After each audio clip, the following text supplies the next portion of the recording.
Afternoon, everyone. Just here today talking about digital marketing. Today we're talking about attending summits, conferences, conventions, things like that really a lot of people use to spark ideas and just random things like that. A lot of times we are going these days to these summits and conventions and things like that, and we're basically expecting, a new corporate instructor with these seminars that we go to, these sessions, and spending 2 3 days at these, going on the whim of what they say is more of a turnkey process, which never is really the case, and that's where I'm speaking from today. Um, Here, there's a lot of unfinished um, unfinished ideas and tools that are used because a lot of them are misconceived as you take them home, you apply them to your business, and they're going to work immediately. Well, unfortunately, a lot of these are not necessarily driven to give you the utmost idea, but more to spark ideas for your own business and to carry them over and then basically impart them on your own company, not necessarily plug them in and they're going to start to work. These ideas aren't meant to give you the keys to a new Ferrari, and it obviously takes time. And with time, it includes a salary of, if not yourself, somebody else that is going to be utilizing these tools and tactics. Don't expect every idea you take from these to work necessarily in the way that it's given to you.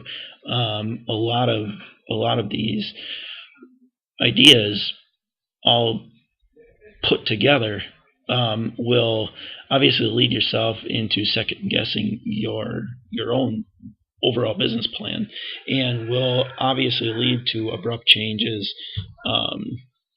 Not only abrupt changes, but just the inopportune timing that leads you to change focus time and time and time again.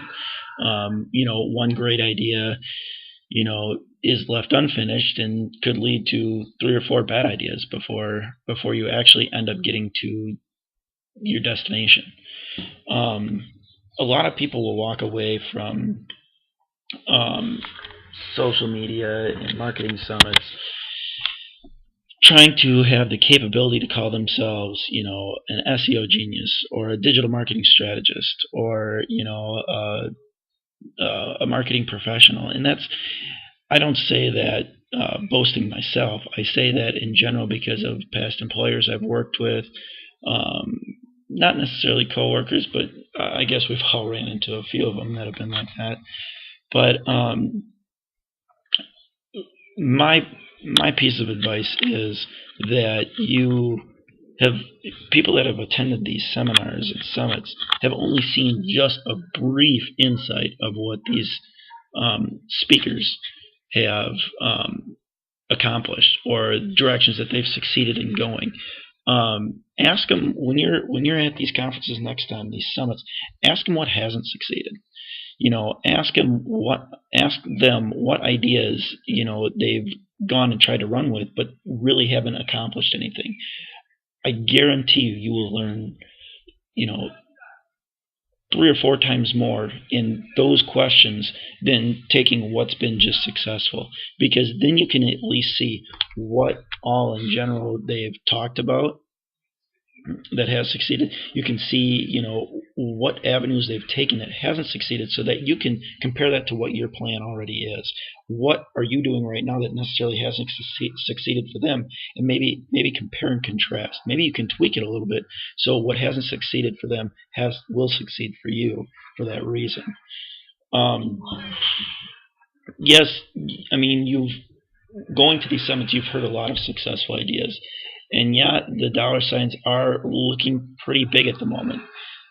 Don't change your whole vision of your marketing strategy based off of their success. And by their success, I mean speakers, summit leaders, things like that. I mean, businesses are different. They're very unique.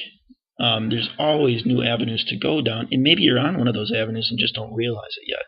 You know, more businesses waste time scrapping plans, scrapping strategies, than rather reconstructing a strategy. Refocusing it, and you know, redirect your focus piece by piece.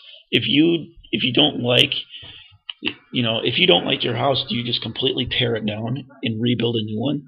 Or do you remodel it? Do you add on a deck? Do you remodel the garage? Do you build, your man cave, per se?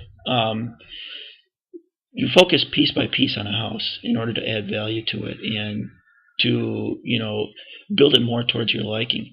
Think of your business as the same. You know, if you don't like one facet, then look at that one facet and sort of build a new strategy towards it. Is it your email marketing? Is it your social media marketing? Is it your PPC campaigns? Which one do you feel it brings the most value to your table? And then focus on that one. All the other assets, combine it to become, the strategy within itself, but you have to build it on a solid foundation.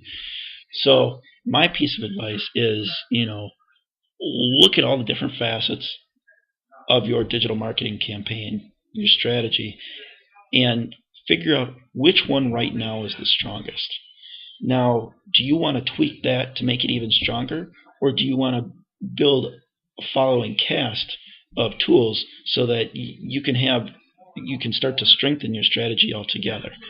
I don't have any preference, and when I work with clients, I don't ever really have any preference towards what one I focus on first, but it's about building that strongest foundation right away.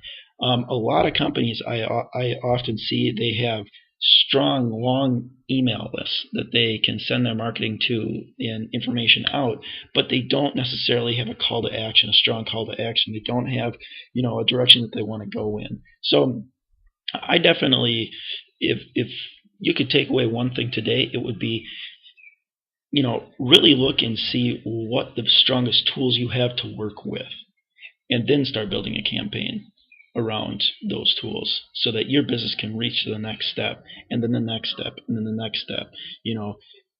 You're building onto that house right now. You don't have an end in sight necessarily, but you know where the destination is you want to get to. You want to know where you want to be bringing, dollars in to offset the cost upon which you're paying somebody to get it there. So, if I can suggest one thing, it is find what your strengths are. Don't focus necessarily on your weaknesses at the moment. You will in the future, and I will talk about that, in the coming days or weeks. And I definitely invite you to check back. Take a look at my site, optimizemadison.com. Feel free to contact us at contact@optimizemadison.com. And any questions, feel free to email us. Have a good day.